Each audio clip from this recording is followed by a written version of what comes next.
Hello everyone, সকলোকে মই নতুন এটা ভিডিঅ'লৈ স্বাগতম জনাইছো আৰু আজি আমি শিৱসাগৰৰ পৰা চুকাফা ৰাইডাৰ্ছ গৈ আছো হদিয়ালে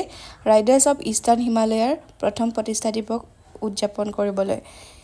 ইষ্টাৰ্ণ হিমালয় ৰাইডাৰ্ছৰ প্ৰথম বৰ্ষপূৰ্তিৰ শুভক্ষণত আমি সকলোকে শুভেচ্ছা জনাইছো আগন্তুক বছৰবোৰতো আপোনালোকৰ এই দলটোৱে নতুন নতুন উচ্চতা জয় কৰক নতুন পথৰ সন্ধান কৰক আৰু আমাৰ এই ৰাইডাৰ্ছৰ ভাতৃত্বক আৰু শক্তিশালী কৰি তোলক মাকুম বাইপাছত থকা কৃষ্ণচূড়া ৰিজৰ্টত আমি লাঞ্চ কৰি ললো তাৰ পিছত আমি আকৌ আমাৰ ৰাইড কন্টিনিউ কৰিম আৰু এয়া হৈছে ধলাহদিয়া সংযোগী দলং এয়া নিখাৰ দৃশ্য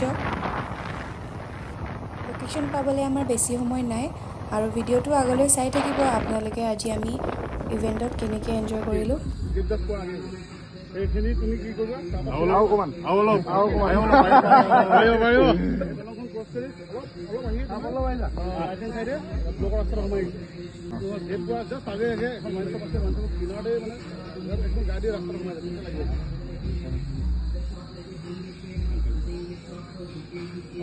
সোমাই হা